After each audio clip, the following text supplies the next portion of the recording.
Continuation of current electricity. Question number 3.18. So the question has many subdivisions. So the first subdivision says that a steady current flows in a metallic conductor of non-uniform cross section. Say which of these quantities is constant along the conductor: current density, electric field, or drift speed. So here for this question you have a non-uniform conductor. Imagine the area is not same. Okay, the area of the conductor is not same all throughout. So they are asking which of the four quantities will be, or just one or more of the quantities that is given, which one will be constant throughout the length of the conductor. So you know very well, whenever we connect resistors in series, they have the same current flowing through them. Doesn't matter what is the resistance of the resistor that is connected. So if it is a single branch, that means the current flowing in that will be constant. Okay, so I can write here that the current will remain the same. Okay, current will remain as the same. What about the current density and all the other three quantities? So current density, electric field and drift speed. So these three quantities will not be the same, they will be variable, okay, depending upon the area of cross section. So obviously you know current density is inversely proportional to area. That means larger the area, lesser will be the current density. Obviously only then current will be constant, okay. And electric field and drift speed also will be changing as the area changes, okay. So lesser area means the drift speed will be more, larger area means drift speed will be less. So depending like that, okay. So so that is the reason. Drift speed, you have a relation, I is equal to NEA VD, isn't it? NEA VD. So what is VD from this? I divided by NEA. So you can see the relation here, okay. Drift speed and area, they are inversely proportional, therefore it is not constant, okay, they are variable. So all these three parameters, even electric field will be changing if the size of the thing is changing, because voltage might not be same, okay. So depending on that it will be variable, okay. Second question is Ohm's law universally applicable for all conducting elements? If not, give examples of elements which do not obey Ohm's law. So you know what is Ohm's law? Ohm's law means the current should be proportional to the voltage. Okay, so if you don't have some materials which obey if you have some materials which do not obey this, okay, so that means we call them as non-ohmic conductors, and the materials which obey this law are called as ohmic conductors. So all the metals and alloys will be ohmic conductors only, whereas the semiconductors and insulators, they will be non-ohmic, okay. So that is the answer for this. So you know the law is not universally applicable for all types of materials. It changes for different materials. So you have to test it and try it and see whether they will obey the Ohm's law or not, okay. 3.18, question number C. A low voltage supply from which one needs high current must have very low internal resistance. Why? So you have a low voltage supply, that means the EMF of the battery is very low, okay. So you can write epsilon is low. Then if you want maximum current or high current, okay, you want a high current, so what is your formula? So epsilon divided by R, okay. See, if this is going to be low, then your internal resistance should also be very low. Only then you will get a larger current from a very low voltage supply. So obviously because the internal resistance is inversely proportional to the current, and if the supply voltage is very low, that means your internal resistance also should be pretty low. Only then you will be able to get a high current supply. The next question is opposite of this one, the C question that we saw. Why a high tension supply, say 6 kilovolt, okay, so it is a high tension supply, so your EMF is very large, must have very large internal resistance. So it should have very large internal resistance. Why? So if it is not the case, okay, if epsilon is very high, what will happen is you will get a very large current, okay, flowing through the circuit. Now this might damage the circuit whichever this is connected. Okay, so you might get a short circuit. Instantly the moment it connects, you will get a very high surge of current. Okay, so to avoid that, you definitely require a high internal resistance. Only then your current will be balanced. Okay, you will get an optimal amount of current which is necessary for the supply of the circuit. Question number 3.19 is like a choose. Okay, so the first one is alloys of metals usually have greater or lesser resistivity than their constituent metals. Now, alloys have greater resistivity than their metal counterpart. Okay, so usually when you mix up two metals together, okay, the property of that alloy, the resistance will be increasing than the individual metals. Okay, so the resistivity value increases. That is why we use alloys for heating elements. Okay, so like for a nichrome, okay, and other heaters like iron box, this water heater, all these things you are using alloys, not the individual metal, because individual metals might have less resistivity when compared to the alloys. Okay, the next one is alloy usually have much lower or higher temperature coefficient of resistance. So temperature coefficient of resistance for alloys is very less. That means what? It means if the temperature increases, then the resistivity of the alloy is not much changed. Okay, but whereas for a metal, what happens if you change the temperature, if the temperature increases or decreases, it is immediately reflected on its resistivity. So the resistivity value will change very rapidly, okay, for a metal, whereas for an alloy the temperature coefficient is very low. That means no matter the temperature fluctuations, the resistivity value of the alloy is pretty much maintained as a constant. Okay, now the C question, the resistivity of the alloy manganese is nearly independent of or increases rapidly with increase in temperature. So it does not increase rapidly with increase in temperatures. So it is, the answer would be manganese is nearly independent of the increase in temperature. Okay, then the next question is the resistivity of a typical insulator is greater than that of the metal by a factor of order of 10 power 22 or 10 power 3. So basically they are asking the resistivity of insulators, how many times it is larger than the resistivity of metals. So you know very well, for insulators the range goes up to 10 power 14 to 10 power 16. Okay, the resistivity range goes like that, and for metals it is up to 10 power minus 8. Okay, so roughly if you see 10 power 22 times, the answer will be 10 power 22. That means the insulators are nearly 10 power 22 times having larger resistivity than conductors.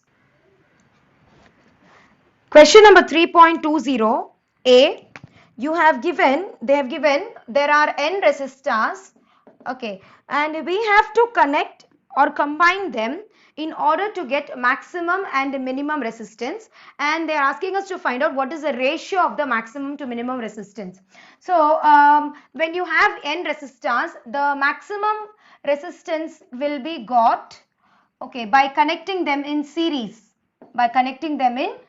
So you have n resistors, each is having a value of R. Alright, so you connect it n times. So the total resistance of this combination will be equal to n times of R. Okay, and to get the minimum resistance, you have to connect it in parallel.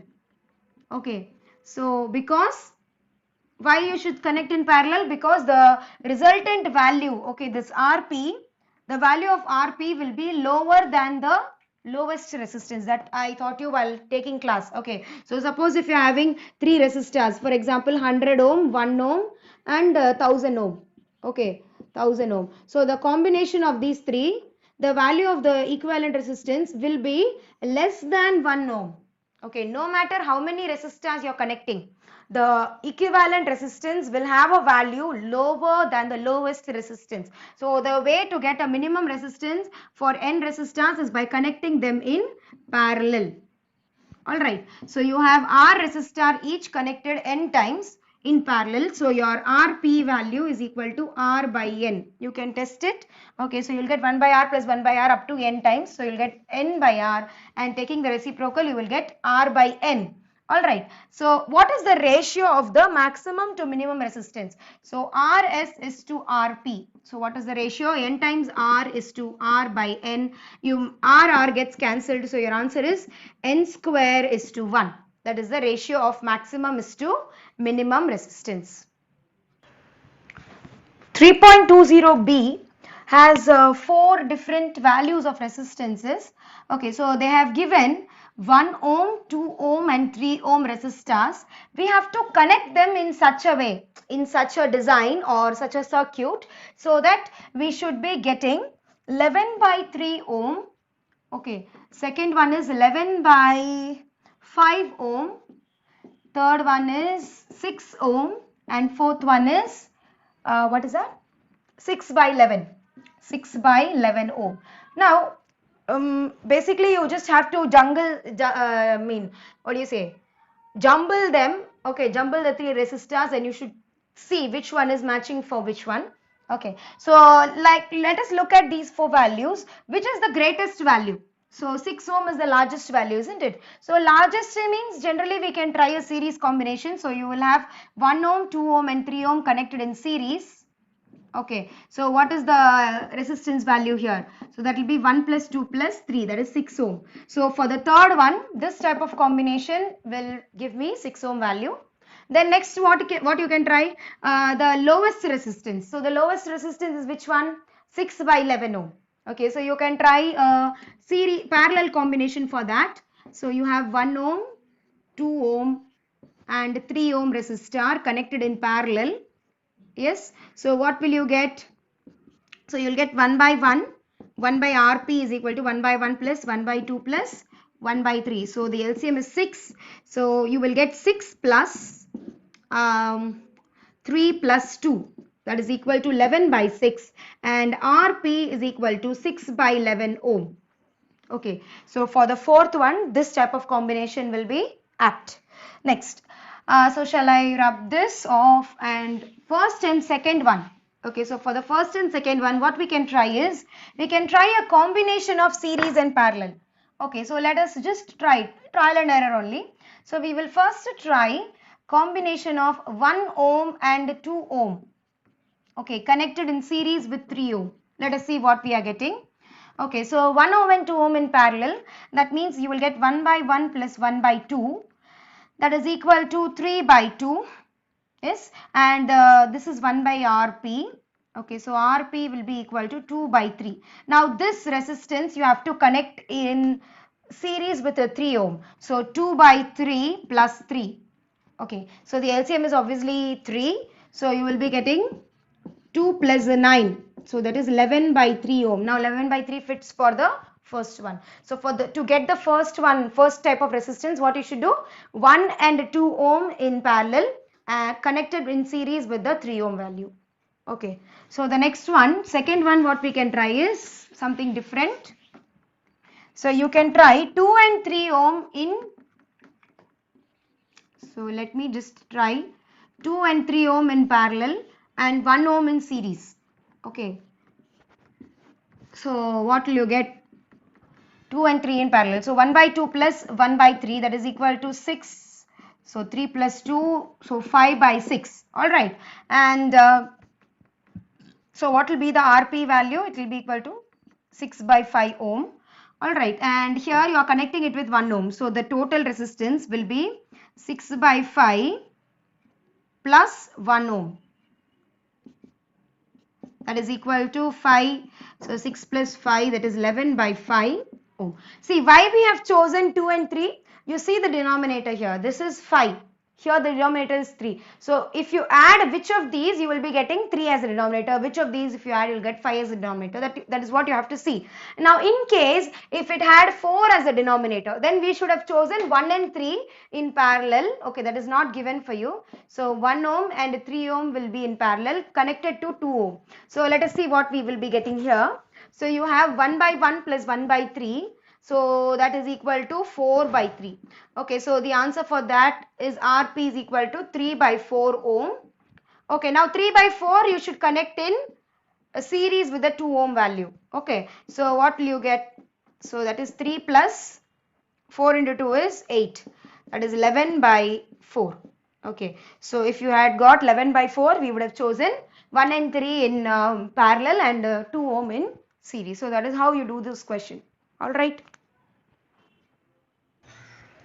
3.20C is there is a circuit like this. Okay, so they're asking us to find out the equivalent resistance. Am I right? Determine the equivalent resistance of the following networks. So the first one in that is this circuit. Now it's very simple circuit only, nothing much. So here you have 1 ohm and 1 ohm. They are connected in series. Okay, again these two are connected in series. Here in the below also the same thing, 2 and 2 series, 2 series, 2 series, 2 series. So what will you get? So I can draw 1 and 1. So the total is 2 ohm. Okay, and below that you have 4 ohm. Okay, and these are connected. How many units are there? Similar units. 4 units are there. So this is 2 ohm, 4 ohm. Once again 2 ohm and 4 ohm.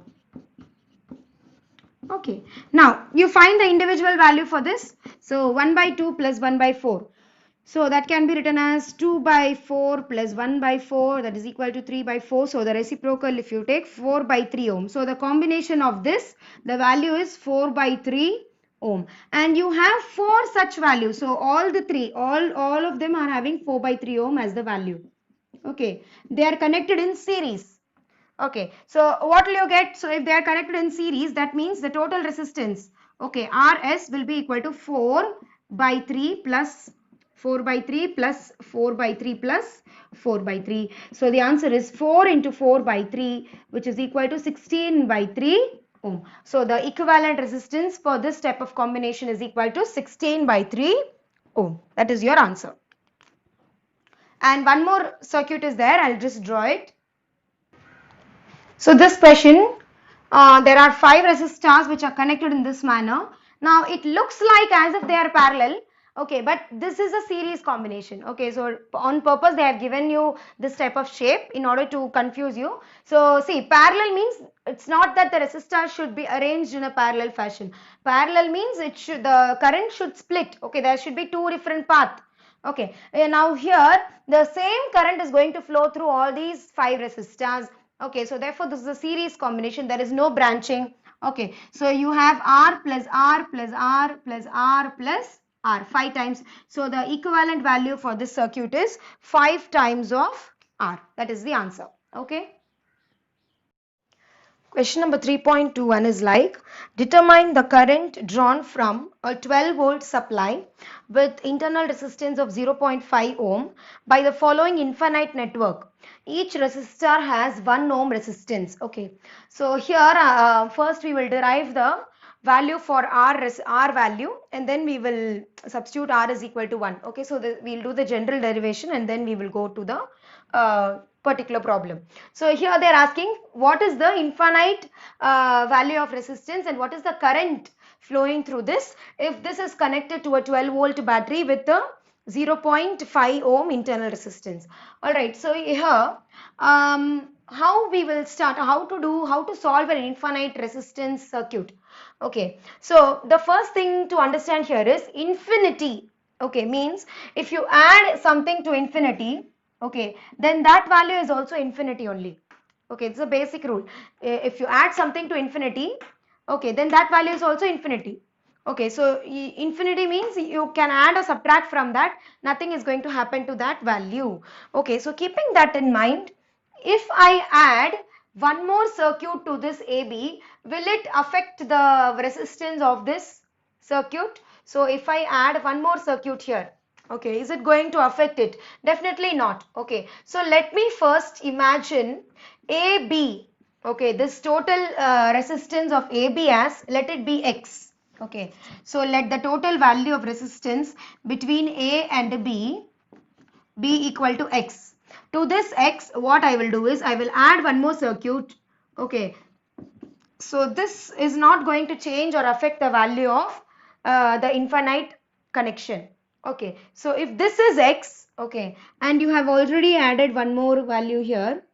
Okay, so this is R and R. Now we will solve this and we will find out the value of x. So how will you solve? So first x and R are connected in parallel. Okay, so what will be the equivalent resistance? 1 by x plus 1 by R is equal to R plus x by Rx. So the parallel combination value is equal to Rx by R plus x. Then that is connected to R and R in series. Okay, so the final value of resistance will be Rx by R plus x plus 2R. Okay, so that is the total resistance value. Now the total resistance value should also be equal to x, isn't it? Because even though we are adding this single circuit, okay, the total value of the resistance should not change. Even if I add one more circuit here, then also it is infinite only. So the value for that one also should be equal to x only. Okay, so x is equal to Rx divided by R plus x plus 2R. Now we will just simplify this equation. We'll see what we are getting. Okay, so x is equal to Rx plus 2R into x plus R. Okay, so you take the LCM and then the denominator you bring it to the left hand side. So you will have x into x plus R is equal to this. You multiply this, so you get x square plus Rx is equal to Rx plus 2Rx plus 2R square. Okay, plus 2R square. So Rx and Rx will get cancelled. So you will have the equation x square minus 2Rx minus 2R square is equal to 0. So this is a quadratic equation in x. Okay. So this equation will be x is equal to minus b plus or minus square root of b square minus 4ac by 2a. Okay, so we will continue that here. Okay, so let me do it. So you will get x is equal to, what is minus b? Minus of minus, so that is 2r plus or minus square root of 2 minus 2r the whole square. So that will be 4r square, b square minus 4ac, isn't it? So you have a minus 4 into a is 1 and c is minus 2r square. So into minus 2r square divided by 2a. So 2a value is nothing but 2. So this equation can be simplified as x is equal to 2r plus or minus 4r square plus 8r square. So that is equal to 12r square, and 12 can be written as 4 into 3.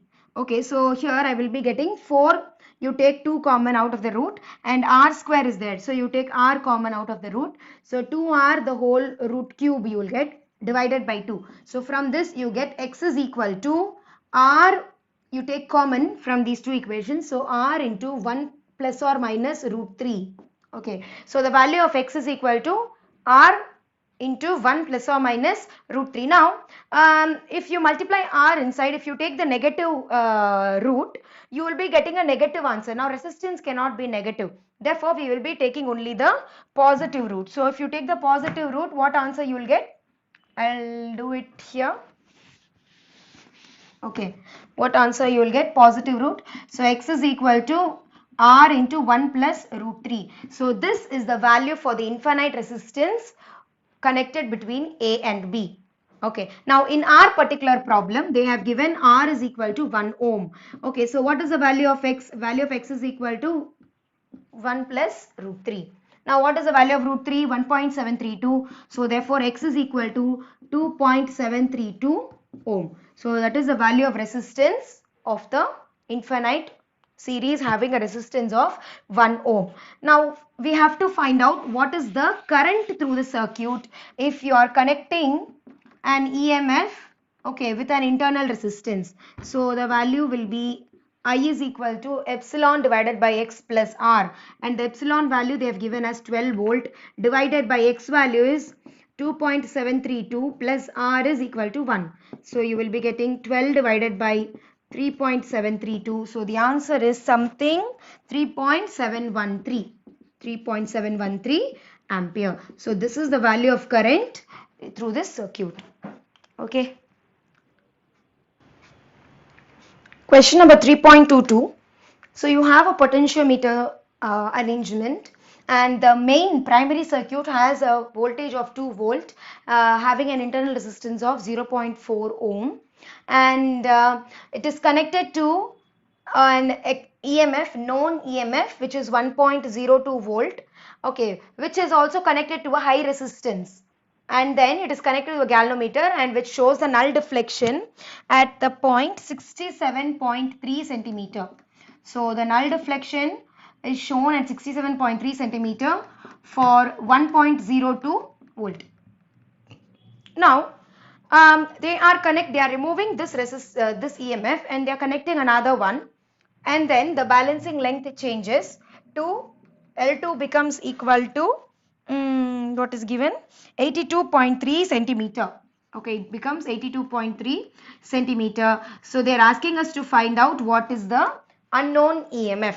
Okay, so this is the first portion of the sum. So keeping the potentiometer to find the unknown EMF, the value, the equation is epsilon 1 by epsilon 2 is equal to L1 by L2. So epsilon 2 is equal to, you will be getting L2 by L1. Okay.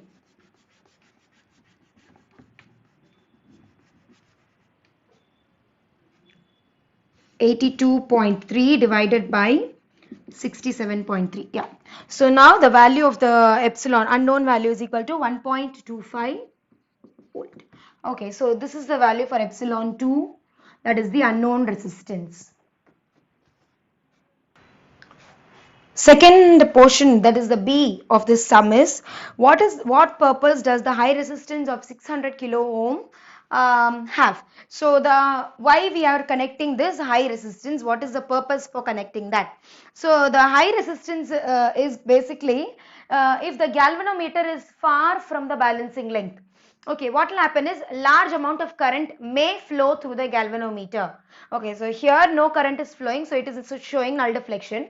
But at the other points where the null deflection is not there, okay, when the jockey is far away from the null deflection, what happens is a large amount of current might flow. So to control that only, we are keeping this large resistance in series combination with the unknown EMF. The second C1 is the balance point affected by this high resistance. So the balance point will not be affected by the high resistance. It is just to make sure that the current flowing is smaller. Okay, it does not alter the voltage. Here in potentiometer, voltage only is important. Okay, how much voltage is there? That only is important. So since it is not going to alter anything, okay, so it is not going to affect the balancing length. All right. Next, is the balance point affected by the internal resistance of the driver cell? Yes, definitely. So if this is the driver cell, if the internal resistance for this increases, then automatically the voltage gradient here will change. Okay. If the voltage gradient changes, then the balancing point also will change. Then next question. Would the method work in above situation if the driver cell had a potential of 1 volt and instead of 2 volt? So if this is 1 volt instead of 2 volt. So we have seen this during the derivation conceptual theory part itself, that if this EMF is larger than the unknown value, the secondary cell, then the balance point will not be shown. Okay, because you will not even get a null deflection here, because if this is larger, okay, and this is 1 volt, then that means 1 volt only is connected here. Okay, so where will I go for 2 volt? So there is no length to connect to 2 volt here. Okay, there is no length to balance it. Then next question, F. Would the circuit work well for determining extremely small EMF, say the order of a few millivolt? Okay, if not, how will you modify the circuit? Okay, the circuit as such will not be able to detect that small range. What you can do is you can increase the length of the potentiometer, okay, or you can decrease the potential AB. Okay, you can do both of these. So any one thing you can do. Okay, so if you make the length, now since if this is 1 volt, okay, and this is 2 volt, so I cannot make it lesser than 1 volt. Okay, so if you have some value, okay, some change in value, if it is slightly in millivolt thing, okay, now I just want to measure the change, then I don't want to change this 2 volt. What will I do? How will I increase the sensitivity of the potentiometer? I have to increase the length of the wire, Okay, that means you have to decrease the potential gradient. Okay, that V by L, the K value you have to decrease. Basically, either you do it by voltage or you do it by increasing the length. Okay, then only you can detect the very small changes in the voltage up to millivolt value. One more point you can note down in this C question, okay, is the balance point affected by this high resistance? So here you should keep one thing in mind. See here, now zero current is flowing through this circuit. Okay, zero current is flowing through the circuit. That means I taught you this while taking class also. In this circuit, there will be no current flowing when it is null deflection. Okay, so whether we are connecting this R or not, it is not going to affect the null deflection. Okay, what it will affect, it might affect how much current is flowing through the galvanometer other than the points of the null deflection. Okay, other than that, at any point it might affect, but on the point of null deflection, it is not going to make any change. So the next question 3.23 is something like this. So the question says that one resistor R is connected and you get the balancing length as 58.3 centimeter. So the value of R is 10 ohm. For this, the balancing length is 58.3 centimeter. And if X is connected in the circuit, so here you are joining, here you are removing the circuit. So in this case, what happens is you don't know what is the value of X, but you know the balancing length, which is equal to 68.5 centimeter.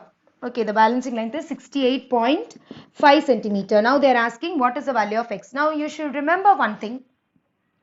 Whenever a resistance is connected in series with this external voltage, okay, there will be no current passing through the circuit. Yes or no? Because here the circuit should be complete. Then only current can flow.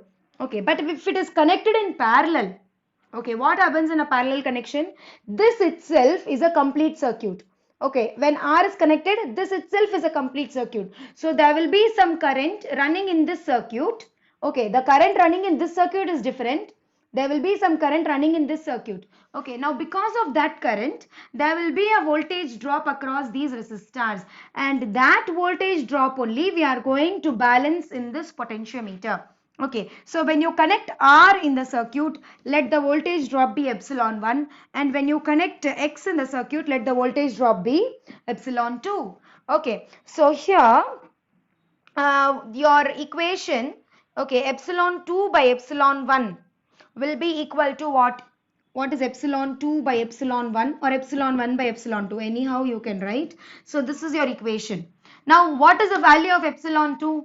Epsilon 2 means the voltage drop across this. Now since we are balancing this, okay, with the potentiometer here, okay, with the current that is flowing here, what we will do is we will replace this like I into X divided by I into R is equal to L2 by L1. Okay, what is I? I is the current in the potentiometer wire. Okay, so you cancel this I off. So what you will get, X by R is equal to L2 by L1. So from this equation, X is equal to 68.5 divided by 58.3 into 10 ohm. Okay, so the answer for that is 11.75. 11.75 ohm. That means the value of X, the unknown resistance, is equal to 11.75 ohm. That is your answer. Now the question is not over. What might you do if you failed to find a balance point with the given cell epsilon? So using this cell, if you failed to find the balance point, what you will do? Okay, so you have to reduce the current in the outer circuit. Now what is the outer circuit? This is the outer circuit. Okay, so you have to reduce the current because the voltage is too high. That is why it is not getting balanced. So what you will do? You will reduce the current. How you will reduce the current? By connecting a series resistor along with these two circuits, along with these two resistors. Okay, if you connect a series resistor, then the total voltage will reduce and hence you will be able to balance it using the given circuit. Okay, so that is what you're supposed to do. So the last question 3.24 is to find out the internal resistance of this 1.5 volt battery. Okay, so there is some internal resistance. You have to find out the internal resistance for that battery. So for that, what you're doing is first you are finding the balancing length using the battery itself. Okay, so what you will be getting? So you will get for epsilon, you will get a balancing length as L1. So the value is given as L1. Now what happens when you connect a 9.5 ohm, some R value, some resistor you're connecting here in parallel with the battery. Now when you connect a resistor in parallel, there is some current which is flowing in this circuit. Okay, so therefore there will be a potential drop across the point here. That is, there will be a potential drop across this circuit, and that new potential only will be balanced. Okay, so that will be V is balanced by L2. Okay, V is balanced by L2. Now I'll just derive the formula for you and then we can go back to the sum. Now here you have epsilon divide and V, L1 and L2. So I can write epsilon by V is equal to L1 by L2. Now what is epsilon equal to? Epsilon is equal to V minus IR. Epsilon is equal to V minus IR divided by V is equal to L1 by L2. Okay, so if you just rearrange this equation, you will get 1 minus I by V into R is equal to L1 by L2. What is I by V? I by V can also be written as the resistance, okay, because V is equal to I into capital R. Okay, so that is equal to I by V is equal to 1 by R. So here I'll get 1 minus R by capital R is equal to L1 by L2. Okay, now you bring this R that side and L1 by L2 this side. So you'll get 1 minus L1 by L2 is equal to small r by capital R. So here I'll get L2 minus L1 divided by L2 is equal to small r by capital R. Okay, yeah, so that is all. Why am I getting a negative value? Epsilon V is equal to epsilon minus IR. Sorry, so this is plus. Okay, yeah. So you will be having L1 minus L2 minus 1 is equal to small r by capital R, and this is L1 minus L2 by L2 is equal to small r by capital R. So here we have to find out small r. Okay, that is the internal resistance. So the value of small r is equal to L1 minus L2. So what is L1? 76.3 minus 64.8 divided by L2, that is 64.8 into 9.5. Okay, so once you calculate that, you will get the value for internal resistance as 1.7.